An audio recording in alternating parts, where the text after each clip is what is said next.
तो आज हम एक स्टोरी मेकिंग करना सीखेंगे। तो कैसे सीखेंगे कि मैं पहले कुछ लाइंस बोलूँगी और उसके बाद मैं आदि को लाइंस पास करूँगी, फिर आदि उस लाइंस को कंप्लीट करेगा, फिर वो जहाँ पर छोड़ेगा मैं उसके बाद उस कहानी को आगे बढ़ाऊँगी। ठीक है, तो चलिए स्टार्ट करते हैं। तो हमारी कहानी का शीर्षक और लाइन आदि आप स्टार्ट करो, कोई सी भी लाइन बोलो। चंदू पहलवान। ओके। एक गांव था किसानपुर नाम का। उस गांव में एक पहलवान रहता था जिसका नाम था चंदू। अब मेरी बारी। हाँ, चंदू पहलवान, जैसे कि नाम से ही पता है बहुत पहलवान है। और पहलवानों को ना बहुत ज़्यादा बूस्टिंग की आदत होती है, फेंकने की बहुत आदत होती है। तो उसको भी फेंकने की बहुत आदत थी कि वो बहुत शक्तिशाली है। आपकी बारी। और वो गांव में ये चर्चे फैलाता था कि वह एक पहाड़ उठा सकता है अपने हाथों से। तो यही बात गांव के लोगों ने गांव के राजा को बताई। तो राजा ने उसको अपने राज दरबार में बुलाया।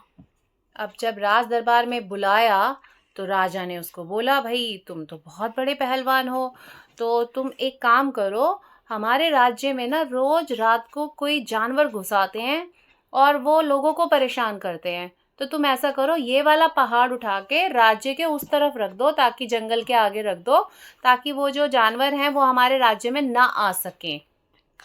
तो उसने कहा कि महाराज ठीक है, मैं रख दूंगा, पर पहले आप मुझे भोजन करवाइए, वरना मेरे में शक्ति कहाँ से आएगी। फिर महाराज ने कहा शाही खाना बनाया जाए। फिर उसके लिए खाना बनाया गया।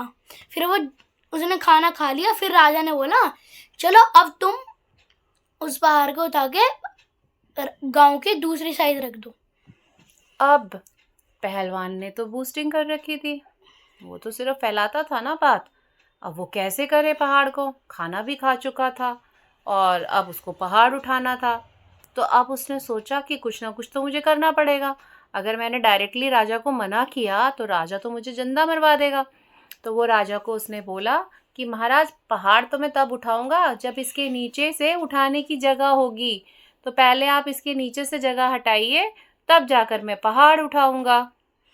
फिर राजा ने बोला कि तुम तो ऐसी अफवाहें फैलाते थे कि तुम तो पूरा पहाड़ उठा लोगे, पर ऐसा तो कुछ भी नहीं है। तो क्या तुम झूठ बोलते थे गांव वालों से? और उसने कहा कि हाँ महाराज, मुझे माफ़ कर दीजिए, मैं तो अपनी सिर्फ शान बढ़ाने के लिए इस तरह से बोलता रहता था, पर वास्तव में मुझे ऐसा कुछ भी मैं नहीं कर सकता हूँ। मैं कृष्ण भगवान थोड़ी हूँ जो पर्वत को उठा लूँगा। मुझे माफ़ कर दीजिए महाराज, और मुझे अभय दान दीजिए, यानी कि मुझे मत मारिए। और इस कहानी से हमें ये शिक्षा मिलती है कि हमें भी किसी भी चीज़ या किसी भी थिंग के लिए उसकी चर्चा हो रही है, झूठी अफवाह, झूठ मतलब चर्चा है, तो हमें कुछ भी उसको ऐसे करके ले लेना नहीं चाहिए। जैसे महाराज ने उसको अपने राज दरबार में बुला लिया। महाराज को पहले ये देखना चाहिए था कि वो ये सब चीज़ें कर भी पाता है या फिर ऐसे ही वो झूठी अफवाहें फैला रहा है।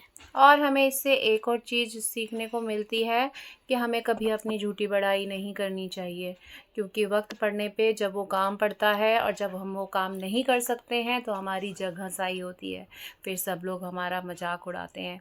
तो इसीलिए हमें वही काम कहना चाहिए जो हम वास्तव में कर सकते हैं, तभी वास्तव में हम सच का साथ भी देंगे और अपनी बड़ाई जो है वो सच्ची बात जो है वो भी कह पाएंगे। और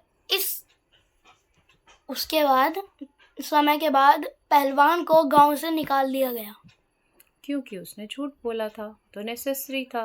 तो इसीलिए हमें हमेशा सच बोलना है और सच बोलकर मेहनत करके ही हमें आगे बढ़ना है। Bye bye.